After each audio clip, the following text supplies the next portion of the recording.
Mark 2ஆம் அதிகாரம். சில நாட்களுக்கு பின்பு அவர் மறுபடியும் கப்பர்நகூமுக்கு போனார்.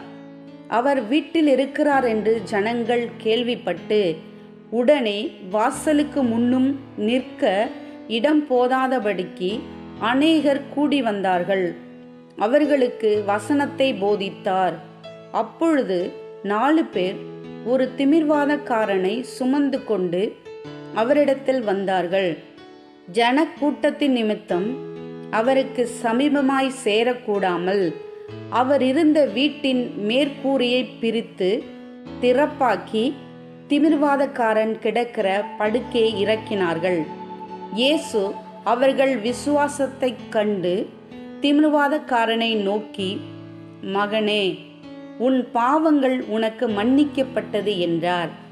அங்கே உட்கார்ந்திருந்த வேத பாரகரில் சிலர், இவன் இப்படி தேவதூஷணம் சொல்லுகிறது என்ன? தேவன் ஒருவரே அன்றி பாவங்களை மன்னிக்கத்தக்கவர் யார் என்று தங்கள் இருதயங்களில் சிந்தித்து கொண்டிருந்தார்கள். அவர்கள் தங்களுக்குள்ளே இப்படி சிந்திக்கிறார்கள் என்று இயேசு உடனே தம்முடைய ஆவியில் அறிந்து அவர்களை நோக்கி, நீங்கள் உங்கள் இருதயங்களில் இப்படி சிந்திக்கிறதென்ன? உன் பாவங்கள் உனக்கு மன்னிக்கப்பட்டதென்று சொல்வதோ, எழுந்து உன் படுக்கையை எடுத்துக்கொண்டு நடவென்று சொல்வதோ எது எளிது? பூமியிலே பாவங்களை மன்னிக்க மனுஷகுமாரனுக்கு அதிகாரம் உண்டென்பதை நீங்கள் அறிய வேண்டும் என்று சொல்லி திமிர்வாதக்காரனை நோக்கி, நீ எழுந்து உன் படுக்கையை எடுத்துக்கொண்டு உன் வீட்டுக்கு போ என்று உனக்கு சொல்லுகிறேன் என்றார். உடனே அவன் எழுந்து தன் படுக்கையை எடுத்துக்கொண்டு எல்லாருக்கு முன்பாக போனான். அப்பொழுது எல்லாரும் ஆச்சரியப்பட்டு, நாம் ஒரு காலம் இப்படி கண்டதில்லை என்று சொல்லி தேவனை மகிமைப்படுத்தினார்கள். அவர் மறுபடியும் புறப்பட்டு கடல் அருகே போனார். அப்பொழுது ஜனங்கள் எல்லாரும் அவரிடத்தில் வந்தார்கள். அவர்களுக்கு போதகம் பண்ணினார். அவர் நடந்து போகையில் அல்பேயுவின் குமாரனாகிய லேவி ஆயத்துறையில் உட்கார்ந்திருக்கிறதைக் கண்டு, எனக்கு பின் சென்று வா என்றார். அவன் எழுந்து அவருக்கு பின் சென்றான். அப்பொழுது அவனுடைய வீட்டிலே அவர் போஜன பந்தி இருக்கையில் அநேக ஆயக்காரரும் பாவிகளும் அவரோடு கூட வந்திருந்தபடியால் அவர்களும் இயேசுவோடும் அவர் சீஷரோடும் கூட பந்தியிருந்தார்கள்.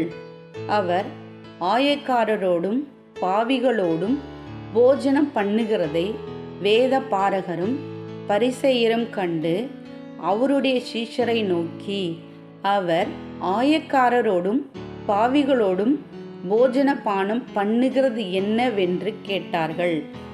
இயேசு அதை கேட்டு, பிணியாளிகளுக்கு வைத்தியன் வேண்டியதே அல்லாமல் சுகமுள்ளவர்களுக்கு வேண்டியதில்லை, நீதிமான்களை அல்ல, பாவிகளையே மனம் திரும்புகிறதற்கு அழைக்க வந்தேன் என்றார்.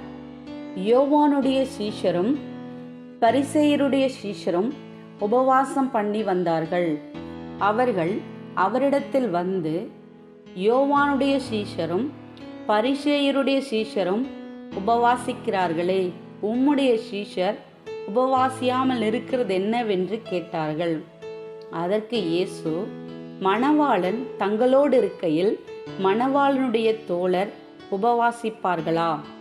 மணவாளன் தங்களுடனே இருக்கும் வரைக்கும் உபவாசிக்க மாட்டார்களே. மணவாளன் அவர்களை விட்டு எடுபடும் நாட்கள் வரும், அந்த நாட்களிலே உபவாசிப்பார்கள். ஒருவனும் கோடி துண்டை பழைய வஸ்திரத்தோடு இணைக்க மாட்டான். இணைத்தால் அதனோடு இணைத்த புதிய துண்டு பழையதை அதிகமாய் கிழிக்கும், பீறலும் அதிகமாகும். ஒருவனும் புது திராட்சை ரசத்தை பழந்துருத்திகளில் வார்த்து வைக்க மாட்டான். வார்த்து வைத்தால் புது ரசம் துருத்திகளை கிழித்து போடும், ரசமும் சிந்திப்போம், துருத்திகளும் கெட்டுப்போம். புது ரசத்தை புது திருத்திகளில் வார்த்த வைக்க வேண்டும் என்றார். பின்பு அவர் ஓய்வு நாளில் பயிர் வழியே போனார். அவருடைய சீஷர்கள் கூட நடந்து போகையில் கதிர்களை கொய்யத் தொடங்கினார்கள். பரிசேயர் அவரை நோக்கி, இதோ, ஓய்வு நாளில் செய்யத்தகாததை இவர்கள் ஏன் செய்கிறார்கள் என்றார்கள். அதற்கு அவர், தாவீதுக்கு உண்டான ஆபத்தில் தானும் தன்னோடு இருந்தவர்களும் பசியாயிருந்தபோது அவன் அபியத்தார் என்னும் பிரதான ஆசாரியன் காலத்தில் செய்ததை நீங்கள் ஒரு காலும் வாசிக்கவில்லையா?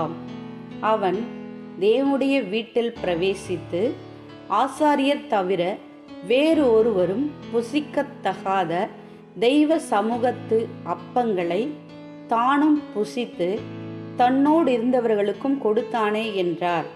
பின்பு அவர்களை நோக்கி, மனுஷன் ஓய்வு நாளுக்காக உண்டாக்கப்படவில்லை, ஓய்வு நாள் மனுஷனுக்காக உண்டாக்கப்பட்டது. ஆகையால் மனுஷகுமாரன் ஓய்வு நாளுக்கும் ஆண்டவராய் இருக்கிறார் என்றார்.